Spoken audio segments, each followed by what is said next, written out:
Assalamualaikum warahmatullahi wabarakatuh.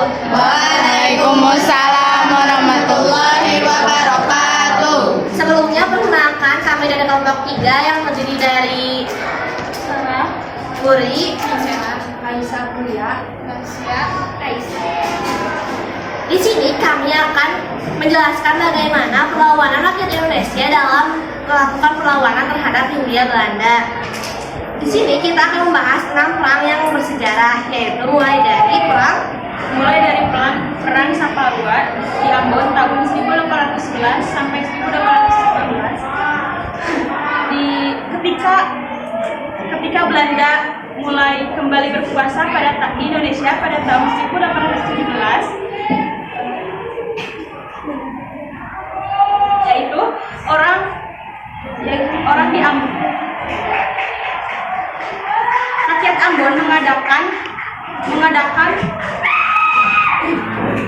Ambon mengadakan perlawanan Indonesia.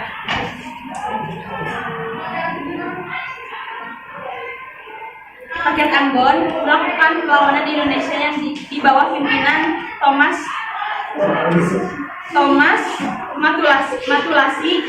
Matulesi di Patimura. Patimura memimpin perlawanan di Ambon.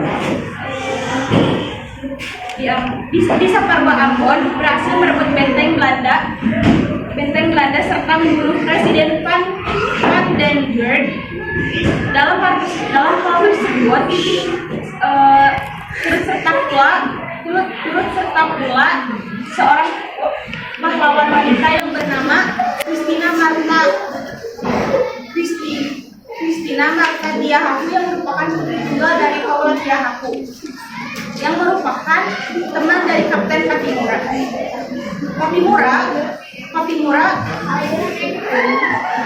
Patimura dapat dikalahkan setelah datangnya Belanda dari Batavia. Patimura bersama 3 pengikutnya ditangkap dan dihukum gantung. Selanjutnya yaitu Perang Diponegoro pada tahun 1825 hingga 1830. Dalam Diponegoro ini terkenal akan lukisannya. Lukisan tersebut merupakan hasil karya dari seorang pelukis legendaris, yaitu Raden Saleh. Mungkin kalian tidak asing mendengar nama Raden Saleh itu karena sudah ada film yaitu yang berjudul Mencuri Raden Saleh. Gambaran dalam lukisan tersebut menjelaskan bagaimana kegagalan perundingan Pangeran Diponegoro terhadap Belanda yang menyebabkan Pangeran Diponegoro ditangkap oleh Belanda. Hal ini juga dapat membuktikan bagaimana kelicikan Pangeran Diponegoro terhadap perlawanan Indonesia.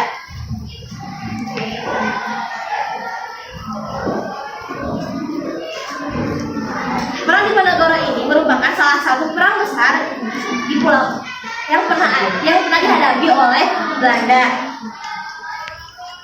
Perlawanan Pangeran Diponegoro tidak lepas dari kegelisahan rakyat dan juga penderitaan rakyat terhadap penindasan pemerintah Hindia Belanda. Juga karena ada campur tangan pemerintah Hindia Belanda dalam urusan Keraton Yogyakarta juga dapat menyebabkan rakyat Indonesia gelisah. Beberapa tindakan Belanda yang dianggap melecehkan nilai-nilai budaya juga menggacirkan harga diri ini dapat menyebabkan juga kegelisahan terhadap rakyatnya. Lalu pada bulan Maret 1830, Diponegoro bersedia untuk melakukan perundingan dengan pemerintah Hindia Belanda di Magelang, Jawa Tengah. Tapi perundingan itu hanya sebagai jalan tipu muslihat saja, karena ternyata Pangeran Diponegoro sudah ditangkap dan juga diasingkan di Manado. Lalu kemudian dibawa di Makassar dan wafat pada tanggal 1855. Setelah selesainya perang Diponegoro tersebut, tidak ada lagi perang besar di Jawa. Minangkabau, Sumatera Barat merupakan salah satu gerakan kebangkitan Islam di Indonesia. Mereka terpengaruh oleh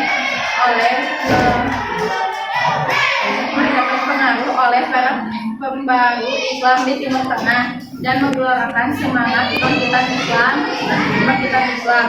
Ide pembangunan kaum Padri berbenturan dengan kelompok adat atau kaum penghulu.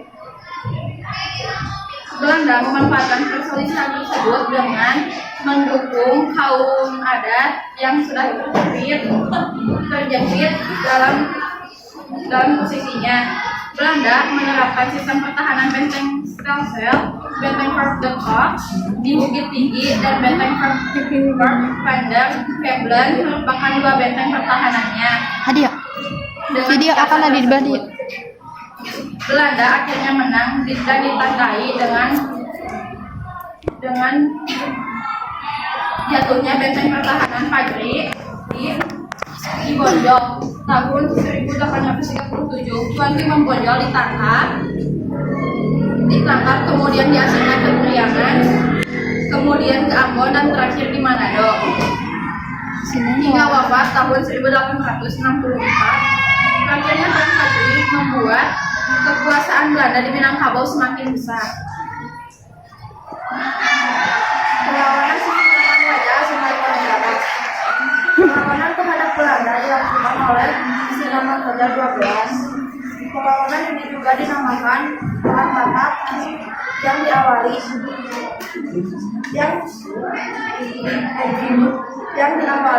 dari Bahar Batu yang menjadi pusat pertahanan Belanda di era tahun 1877. Untuk menghadapi Perang Batak, Belanda menarik pasukan Aceh. Pasukan Sisingamang Wajah dapat dikalahkan setelah Kapten Mustafa berhasil mengepung benteng terakhir yang terakhir Sisingamang Wajah ditangkap. Kedua beliau, Patuan Nandali dan Patuan Akti itu gugur, sehingga seluruh Tapanuli dapat dikuasai Belanda. Perang Banjar berawal ketika Belanda campur tangan dalam urusan pergantian raja di kerajaan Banjarmasin. Belanda memberi dukungan kepada Pangeran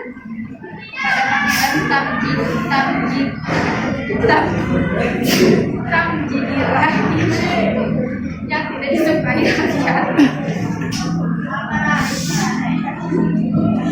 Perlawanan dilakukan oleh Prabu Anom dan Pangeran Hidayat.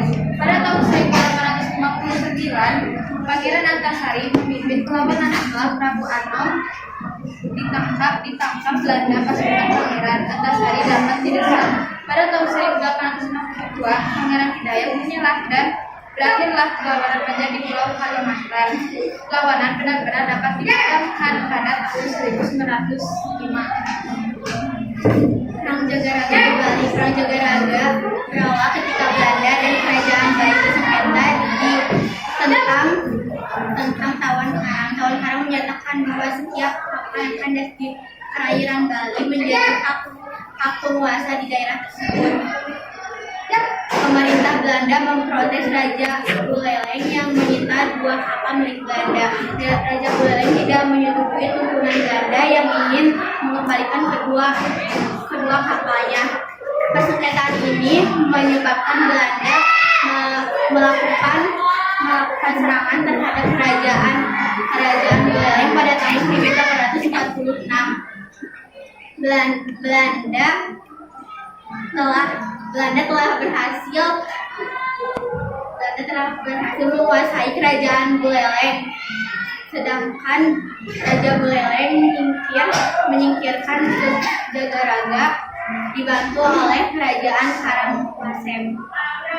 Setelah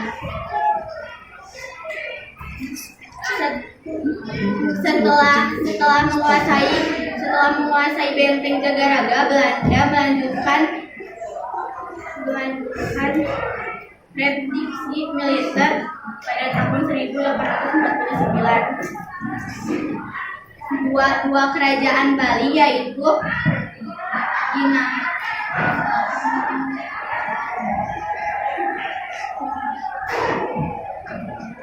Gianyar dan Kelungkung yang menjadi sasaran pada tahun 1906. Seluruh kerajaan seluruh kerajaan Bali telah jatuh di tangan Belanda setelah rakyat melakukan perang habis-habisan sampai mati yang sering diketahui Puputan Jagaraga. Sekian penjelasan dari kelompok 3 mengenai perlawanan rakyat Indonesia terhadap perlawanan pemerintah Hindia Belanda. Sekarang kita akan memasuki sesi tanya jawab. Apakah ada yang mau bertanya? Juliana ingin bertanya, kan yang dari pembahasan Raisa tentang Puputan Jagaraga, apa sih kenapa sih namanya dengan Puputan Jagaraga? Apakah ada arti lainnya? Kenapa? Sebelumnya maaf karena kita kekurangan informasi dalam buku paket ini, jadi kita mencari informasi lewat aplikasi Google. Istilah dalam bahasa Bali yang mengacu pada perang sampai di daerah penghabisan yang dilakukan saat perang daripada menyerah kepada musuh. Dan arti dari puputan menjelat, tanggal atau putus atau habis atau mati. Terima kasih. Ada pertanyaan lainnya? Tapi itu apakah yang memicu pecahnya perang Bali yang dikenal dengan perang Jagaraga? Apakah yang memicu pecahnya perang Bali yang dikenal dengan perang Jagaraga?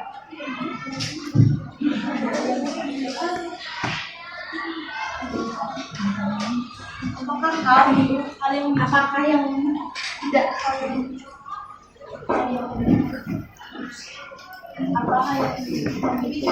Belanda dan Bali saling merebutkan Bangsawan Karang.